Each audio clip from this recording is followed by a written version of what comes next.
एक ना बहुत ही फेमस लाइन है कि जब भी हम कोई चीज़ पूरे मन से चाहते हैं, पूरे दिल से चाहते हैं और उस चीज़ के पीछे पूरी शिद्दत के साथ लग जाते हैं, तो पूरी कायनात हमारी मदद करती है।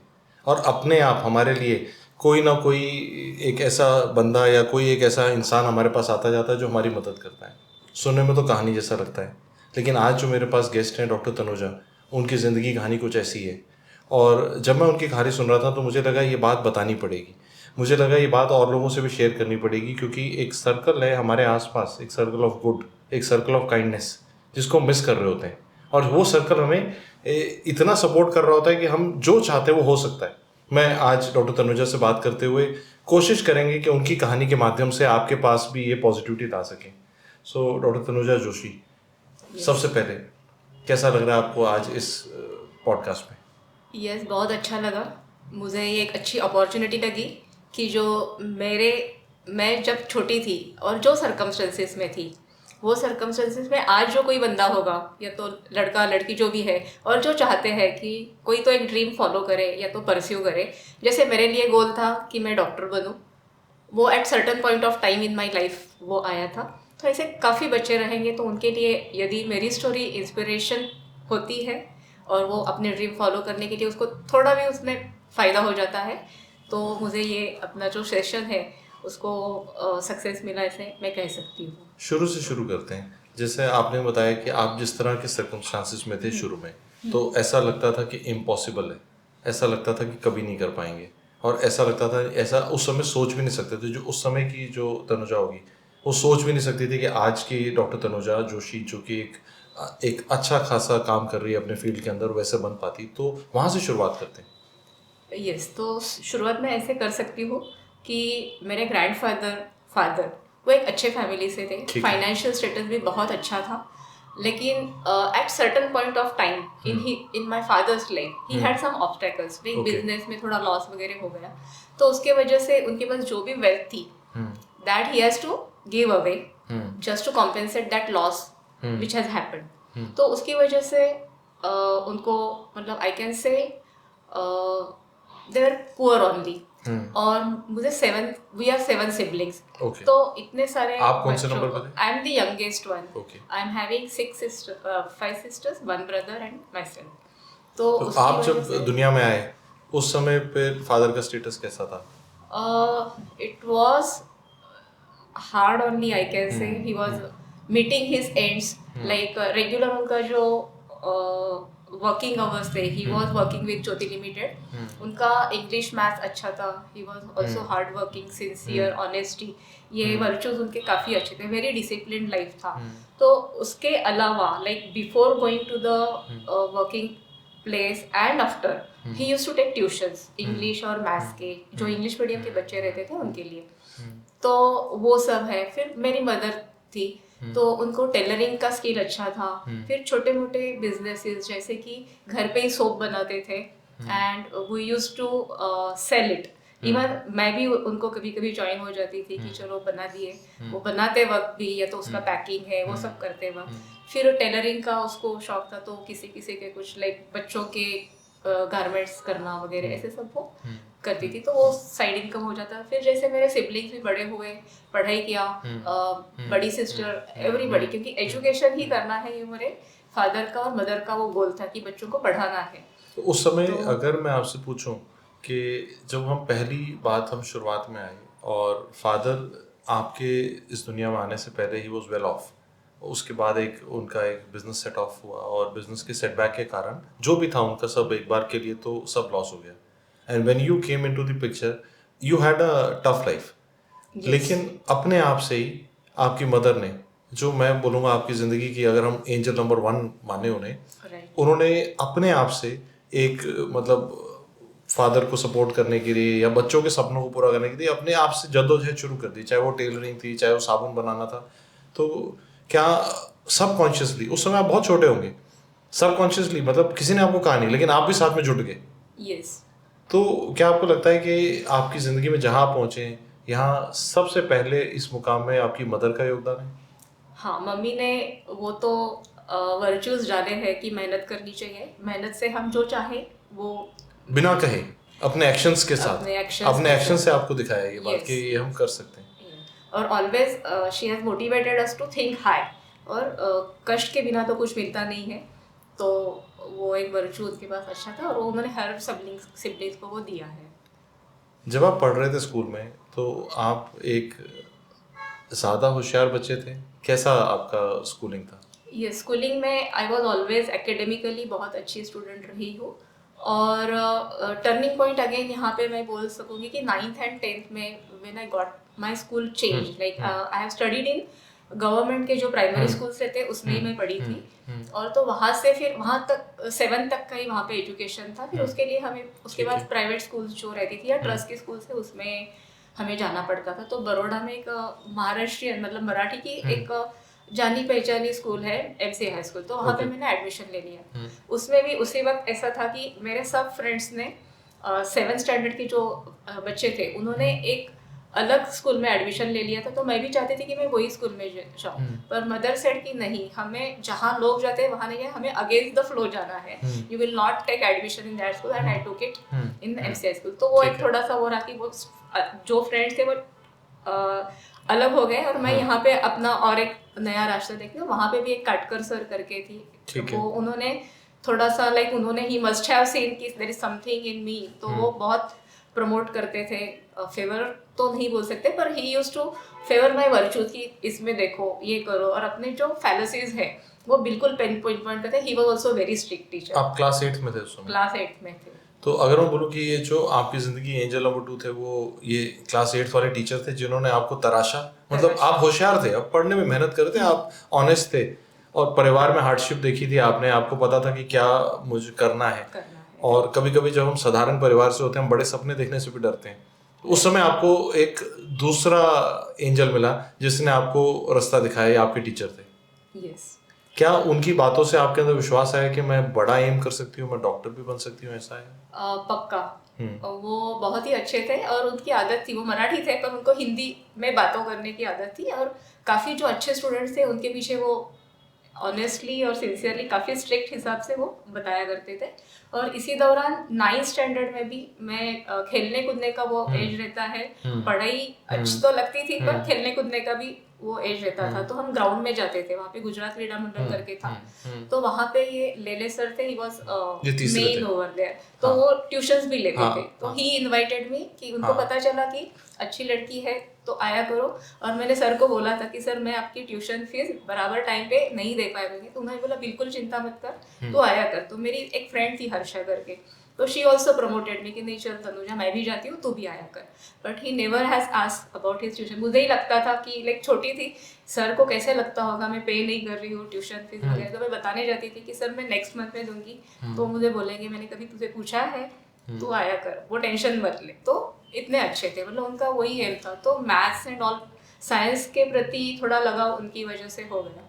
मुझे लगता है कि हम जब बच्चे होते हैं तो हम एक कच्ची मिट्टी की तरह होते हैं, और हमारे जो टीचर हैं ये उस समय उनके हाथ में होता है हमें किस दिशा में मोल्ड कर दें। और आपको वो जो दोनों ही टीचर, दोनों अध्यापक जो आपको मिले, दोनों ने मेरे ख्याल से सेल्फलेसली, उनका कोई इस बात से कोई स्वार्थ नहीं था, लेकिन दोनों ने आपकी मदद की आपको डायरेक्शन लाने में। और अगर हम लुक बैक करते हैं, हम सबकी ज़िंदगी में कहीं ना कोई ऐसा टीचर रहा होगा जिसको हम आज एक्नॉलेज कर पाते हैं, और हम सोच पाते हैं कि हाँ यार ये था। और कई ऐसे भी होंगे जो हम भूल भी जाते हैं, जिन्होंने हमारी ज़िंदगी में निशान भी नहीं छोड़ा। कई ऐसे होते हैं जो ऐसा निशान छोड़ते हैं कि अब आज जितने साल बाद भी आप याद कर पा रहे हैं। याद कर रही हूँ। मिलना चाहते हैं उनसे कभी आप? एक्चुअली वो दोनों टीचर अभी नहीं हैं, मैं 12th में थी तभी लेले सर एक्सपायर हुए, और काटकर सर काफ़ी लेट हुए, मतलब मेरा मेडिसिन का चल रहा था, पर मैं मिली थी उनको, 1-2 बार मिली थी, उनको अच्छा लगा था। खुश होते थे? बहुत खुश होते थे। मैं बहुत खुश होता हूँ जब मेरे कोई हमारे कोई पुराने स्टूडेंट या मेरा कोई बच्चा ऐसे मिलता है कभी जो बताता है कि 10 साल पहले 20 साल पहले आपसे पढ़ा, ये कर, मैं बहुत खुश होता हूँ, बहुत अच्छा लगता है। उनको खुशी होती थी कि मेरा स्टूडेंट डॉक्टर बन रही है, तो अच्छा तो लगता था। फिर MBBS की जर्नी कैसे रही? MBBS की जर्नी, मतलब मैं जब 11th स्टैंडर्ड में थी तो मेरे लैंग्वेजेस भी अच्छे थे, साइंस का भी अच्छा था, पर उस दौरान एक बार ऐसे हुआ कि 6 मंथली जो टेस्ट रहती थी उसमें मुझे इंग्लिश और मराठी में ज़्यादा मार्क्स आए कंपेयर टू द साइंस। तो एक रेडे मैडम करके थी, उन्होंने मुझे डांटा कि तनुजा तुझे लैंग्वेजेस में ही अच्छे मार्क्स लाने, तो साइंस स्ट्रीम क्यों चूज़ किया। और सिर्फ उन्होंने डांटा जोर के से थप्पड़ भी लगाया? थप्पड़ लगाया। उसकी वजह से हाँ। फिर मुझे बहुत ऐसे हुआ कि नहीं नहीं, ऐसे मैडम ने ऐसे किया, अभी मैं मैडम को डॉक्टर बन के ही दिखाऊंगी। और उस दिन से I can say 6 months of 11th, उसके बाद जो पढ़ाई की है, ना खाना पीना नींद, उसके पीछे ही पड़ी रही कि नहीं मुझे अभी बनना ही है। और मेरा मराठी मीडियम था, तो उसकी वजह से बुक्स वगैरह का वो थोड़ा तकलीफ रहता था। तो उसमें ऐसे हुआ था कि 12th स्टैंडर्ड में हमारा मैथ्स का पूरा करिकुलम चेंज हो गया, और मराठी बुक्स आती थी महाराष्ट्र से, गुजरात में, तो वो आने में काफ़ी लेट था। तो अभी 12th में उसकी वजह से मुझे कोई तो ऐसा क्लास ज्वाइन करना था कि जहाँ मैं कर पाऊँ कुछ, मुझे कुछ मटेरियल मिले। मतलब स्कूल में चल रहा था, एक बुक थी सर के पास, हमारे मैथ्स टीचर के पास, वो हमारा लेते थे, पर फिर भी थोड़ा ज़्यादा एक्सपोजर चाहिए था, क्योंकि गोल में थोड़ा सा ऐसा लग रहा था कि इसकी वजह से मैं पीछे न चली जाऊँ, क्योंकि गुजरात में गुजराती ज़्यादा है, स्टूडेंट्स रहेंगे, इंग्लिश मीडियम के रहेंगे, तो उनके कॉम्पिटिशन में मुझे रहना है।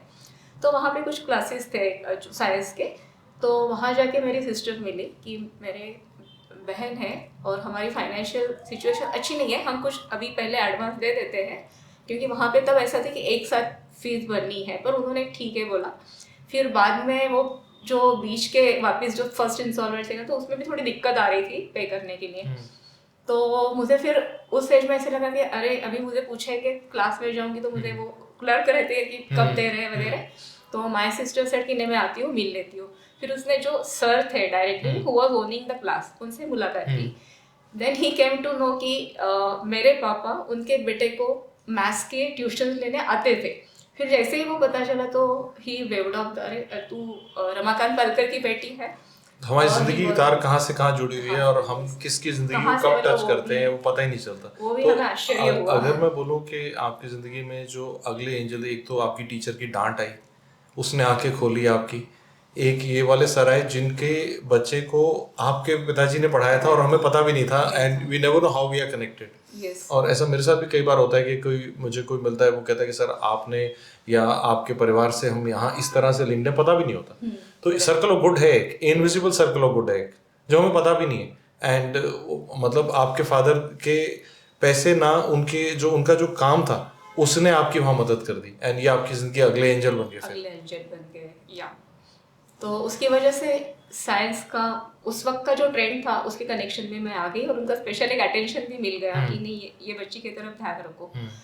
तो हर चीज़ में कोई ना कोई मुझे सपोर्ट करने वाला मिल गया। और पढ़ाई के लिए जगह नहीं थी, घर थोड़ा छोटा था, बाजू में गैरेज था एक, तो उसका आवाज़ आया करता था व्हीकल्स का। तो पढ़ाई के लिए भी मेरे एक बहन की फ्रेंड थी, क्लोज फ्रेंड, और वो मेरे बहन जैसी ही है, रेखा कुलकर और सुधाकर जोशी।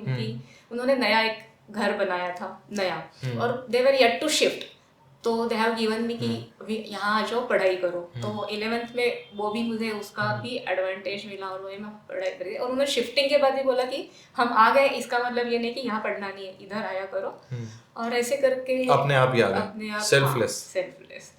मतलब मार्क्स अच्छे आ गए। अगर मैं बोलूँ तो आपकी जिंदगी में हमेशा लोग आते गए, जहाँ जरूरत थी अपने आप आ गए, मांगना नहीं पड़ा। और उसके बाद भगवान ने भेजे, God's angels, I can say. अच्छे लोग की हमेशा मदद होती है। हमें सपना देखना है, और जब हम एक बड़ा सपना देखते हैं तो पूरी कायनात मदद करती है। ये कहानी है, लेकिन आपके साथ तो पूरी सच हुई है। मेडिकल कॉलेज में कैसा रहा जर्नी? मेडिकल कॉलेज में भी जैसे 12th में मुझे मार्क्स मिले, मेरिट लिस्ट में मेरा 700 समथिंग गुजरात में नंबर था, तो एडमिशन तो मिल गया। प्रोसेस जो हुआ, फिर वो जो इन बिटवीन जो था, तो लोगों का कहना था कि मतलब मेरे पापा को रमन बोलते थे, कैसे करेंगे आप ये सब, इतना मेडिसिन का, मतलब लोगों के दिमागों में रहता है कि medicine is very costly, it is a lengthy process, like लड़की है, कैसे पैसे खर्च करेंगे, कब खत्म होगा, तो आपको डिफिकल्ट हो सकता है। तो उसमें भी फर्स्ट MBBS में मेरे नेबर्स ही थे, they were little bit well off, they were having factory owners थे, सुनीता दीक्षित करके। तो उसके फर्स्ट MBBS के बुक्स मुझे मिल गए, तो शी कि अभी ले लो, फिर मुझे भी कुछ पढ़ाई के लिए लग सकते तो फर्स्ट MBBS के बाद दे दो, तो वो बुक्स मिल गई। और जैसे ही एंट्री हुई 2-3 मंथ्स में गुजरात गवर्नमेंट का एक ऐसा आ गया कि हायर एजुकेशन में भी लड़कियों को फ्री एजुकेशन है, तो फीस मतलब ट्यूशन फीस वो अपने आप ये हो गई। तो फिर बची हॉस्टल फीस और बुक्स के लिए। तो बुक्स के लिए मैं भी अभी फर्स्ट MBBS का हो गया, सेकंड MBBS में मेरा भाई है, he also has done masters in social work, तो उसको जॉब मिल गया वापी में, यूनाइटेड फॉस्फोरस कंपनी थी। तो उनका एक जो प्रोजेक्ट था उसमें जो बच्चों को पढ़ाई अच्छी कर रहे हैं और ज़रूरत है ऐसे बच्चों के लिए बुक्स का एक सिस्टम था, तो वो मुझे सेकेंड ईयर और थर्ड MBBS में मिल गया, तो वो भी एक हेल्प होगी। तो everything was helping me in a subtle way, the God was sending some angels to help me. अपने आप MBBS की किताबें कभी पड़ोसी के साथ, कभी भाई की NGO से कहीं ना कहीं मिलती गई और आप पढ़ के MBBS आपने किया। MBBS के बाद क्या आप आगे पढ़े? हाँ, MBBS में भी मेरा अच्छा रैंक आया। I was 7th in the class of 100 students. तो ऑटोमेटिकली मुझे because of my merit I got the admission in obstetrics and gynaec, MD की सीट मिल गई। तो उसमें भी टीचर्स को मेरा नेचर, मेरा हार्डवर्क वो सब दिखा, तो दे वर ऑल सपोर्टिव। और उनकी वजह से मतलब जो रेसिडेंसी में हम दिन गुजारते हैं, जो हमें सिखाते हैं अपने, उनका भी वो सेल्फलेस सर्विस ही होता है कि अपने बच्चों को at any moment of time, any कोई भी हाई रिस्क पेशेंट हो हम मैनेज कर पाए, तो वो भी उनके एफर्ट्स है। तो doctor Veenaben Desai, she was my head of the unit, और doctor Prafull Doshi was my sir, और डॉक्टर अकेन भाई करके थे। तो उनके साथ हम चेन्नई में गए थे हमारा पेपर प्रेजेंटेशन करने। ऑल इंडिया AICOG करके एनुअल कॉन्फ्रेंस रहती है, तो उसमें पेपर प्रेजेंटेशन बहुत अच्छा गया। तो उन्होंने बोला कि अभी नेक्स्ट ईयर दिल्ली हम जाएंगे और आप ही आपके ऊपर हम बहुत एफर्ट डालेंगे और अपने कॉलेज को प्राइज मिलना ही चाहिए। पर unfortunately he succumb to his health, और उसकी वजह से वो हो गया। पर I kept on participating on the conferences and everything. तो वहाँ पे भी आज अच्छा। आज आप अपनी प्रैक्टिस ऑन करते हैं, अपना हॉस्पिटल ऑन करते हैं?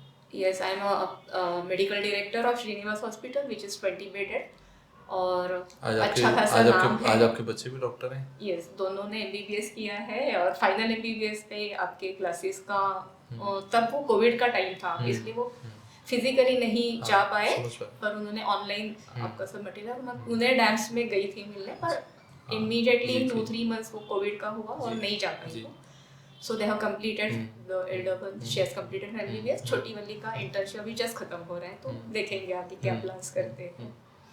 आज आप IMA के अंदर भी, बाकी चीज़ों में भी एक्टिव हैं, तो मैं ये जानना चाहता हूँ डॉक्टर तनुजा आपसे कि आज जब आप पीछे मुड़ के देखते हैं, जो बच्ची जब वो स्कूल में थी, क्या वो कभी सोच सकती थी कि मैं एक दिन यहाँ पहुँचूंगी जहाँ आप आज पहुँच गए? नहीं, पर जिद तो थी, हम तो करेंगे उसको। अगर आज आप वापस कोई मैसेज देना चाहो, या और जो बच्चे उसी तरह के सर्कमस्टांसिस में हो गए कि परिवार में उतार चढ़ाव आ जाते हैं, कई बार क्या होता है, मैंने देखा कि परिवार बहुत वेल टू डू होता है, सडनली व्यापार में या किसी भी कारण से सेटबैक आ जाता है, उस समय लगता है बच्चों को कि हमारे सारे सपने जो थे वो तो ख़त्म हो गए, जबकि ऐसा होता नहीं है। और हर मोमेंट पे अगर आप पूरे दिल से मेहनत कर रहे हो, चीज़ें अपने आप भी सॉल्व हो जाती हैं, जैसे आपके साथ हुई। तो आप कुछ मैसेज देना चाहेंगे आप इस माध्यम से? मैं ये माध्यम से यही कहना चाहूँगी, जो बच्चे हैं, जो you dream big, your aims has to be very high, अपने आप God will send you the angels to help you, और हौसले बुलंद रखो। और अभी तो आजकल का ज़माना ऐसा भी है कि गवर्नमेंट भी हमें हेल्प करती है, और भी काफ़ी ऐसे इंस्टीट्यूट्स हैं जैसे मुझे मिले, NGOs मिलेंगे कि जो आपको हेल्प करती हैं। तो never leave your dreams, always chase them with zeal and vigor। मैं तो आज इस पॉडकास्ट से जो मैं सीख पाया हूँ, जो मुझे सबसे पॉजिटिव लगा है कि आज एक आप किसी भी सर्कमस्टांस में हो, किसी भी सिचुएशन में हो, आपको एक, जो मुझे डॉक्टर तनुजा की सबसे खूबसूरत लाइन लगी, जिद।